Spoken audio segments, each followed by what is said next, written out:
എന്ന വിഷയം ബാറ്ററിക്ക് എത്ര വാട്ട്സിൻ്റെ പാനൽ വേണം എന്നുള്ളത് എങ്ങനെ കാൽക്കുലേറ്റ് ചെയ്യുക എന്നുള്ളതാണ്.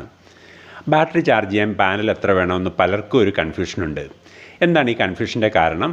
അതായത് ബാറ്ററി നമ്മൾ AHൽ പറയും, പാനൽ വാട്ട്സിൽ പറയും. അപ്പോൾ ഇവ രണ്ടും കൂടെ കണക്ട് ചെയ്തുകൊണ്ട് എത്ര വേണമെന്ന് കണ്ടെത്താനായിട്ട് പ്രയാസം വരും. ഈ ഒരു പ്രശ്നം പരിഹരിക്കുന്നതിന് എളുപ്പമുള്ളൊരു മാർഗ്ഗം എന്ന് പറയുന്നത് രണ്ടിനെയും ഒരേ മെത്തേഡിലേക്ക് കൊണ്ടുവന്നാൽ മതി. അതായത് രണ്ടും യൂണിറ്റിലേക്ക് കൺവേർട്ട് ചെയ്യുക. ആദ്യം നമുക്ക് ഒരു ബാറ്ററീനെ നമുക്ക് യൂണിറ്റിലേക്ക് കൺവേർട്ട് ചെയ്യാം. ഒരു ബാറ്ററിയിൽ എത്ര യൂണിറ്റ് സ്റ്റോറേജ് കൊള്ളുമെന്നുള്ളത് ആദ്യം കണ്ടെത്താം.